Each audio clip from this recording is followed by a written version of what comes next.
Hey, welcome to day 176, Coffee with Kenny. Yep, drink coffee again on a summer day. That's right. Just got to do it, right?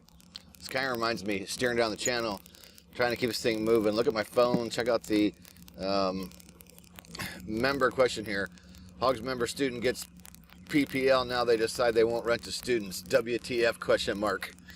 He got my attention right off the bat, right? And this reminds me of when I was a young cop in my 20s.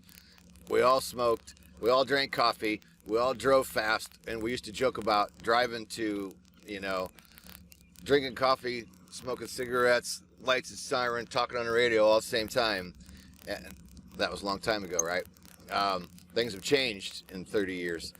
But also makes me think of being in a helicopter in Class Bravo airspace, talking on 3 radios and trying to fly the helicopter all at the same time and, take care of the people in the aircraft with you.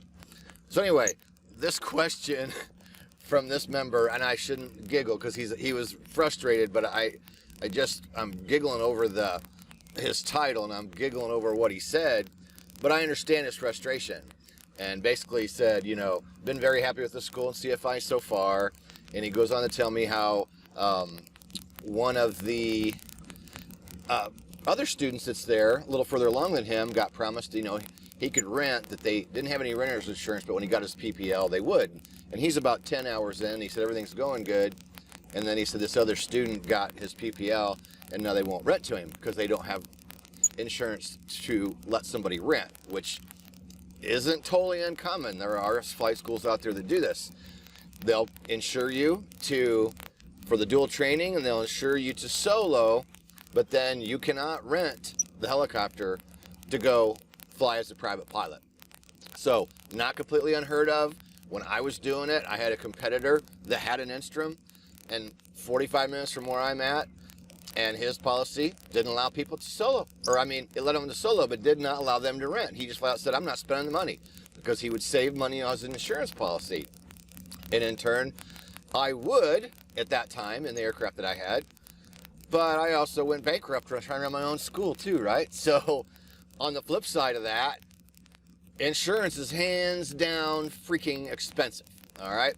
So in a way, I guess I can understand why a flight school would do it. Now, from a student perspective, it makes no sense, right? From a student perspective, you're going, why in the hell are you're gonna take my money and you're gonna let me get my license, but you're not gonna let me fly your helicopter as a private pilot?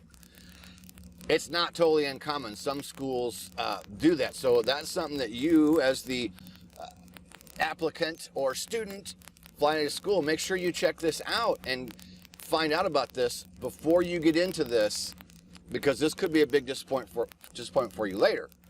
So he goes on to say the new student gets his license, and he find out he can't rent the helo. WTF again, he says. So this puts me in a position: why finish or support this school if I put my time and money into getting my PPL, then can't rent a helo? Of course, someday everybody wants to fly a helo, but or wants to buy a helo and have their own eventually, but that's probably not going to happen for most people, which I don't recommend it. It's still better to just pay somebody else, unless you got buttloads of money to throw away. Just rent. That's my opinion. Would anyone get a PPL if they can't rent locally? How do you even keep your currency? Hey, again, this is what some schools do. Got any wisdom or advice? Would like to stay at this school if they could get their act together. Should I get my own renter's insurance? Well, if they're not going to insure you to rent the helicopter, renter's insurance isn't going to do you any good. So, I just don't see where, if their aircraft's not insured through their policy, for a private pilot to just go rent for fun, a renter's policy is not going to do you any good.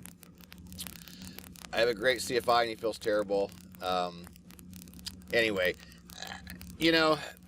all I can say is it happens. So this is something that you need to look into. You need to find out whether your school's going to rent you or not when you get your private pilot license. I understand the frustration, and I understand why you would be frustrated. And in the email he says, there's another school down 20 minutes down the road. Go down to the other school. That's all I can tell you.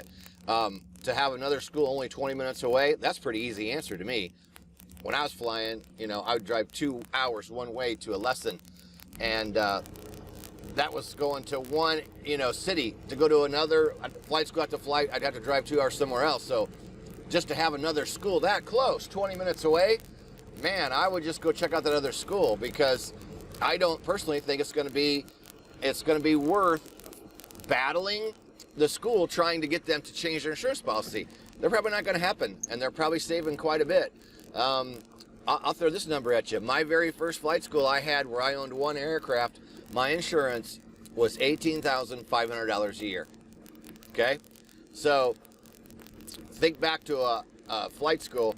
Look at how much money they got to make just to pay their insurance, and then their fuel, and then their maintenance.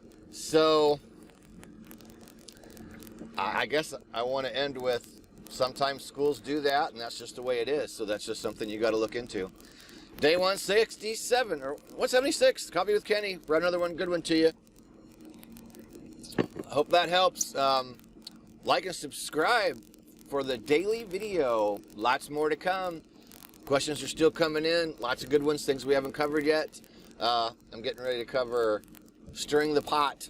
I got an email from a member who's, his CFI is telling me he's moving the control around, and he goes, I don't think I am, and I've got some insight on that one too, so that might even be tomorrow. All right, I'm going to wrap this up. So, like, subscribe. You can go down below to take our 24-hour test drive for Helicopter Line Ground School. Go down below, check that out for our private commercial CFI and instrument monthly courses. You can take the whole course for 24-hour test flight. We also have links down below for our Amazon best-selling books. Both of those books are down below. Top 10 check ride tips I did with Taz Chrisman, 2018 Flight Instructor of the Year. And then my book, Helicopter Check Ride. You can get either one of those books. We have whole piles of them. We purchased them. We send them to you for just shipping and handling. So come back and see us on day 177. Here we go.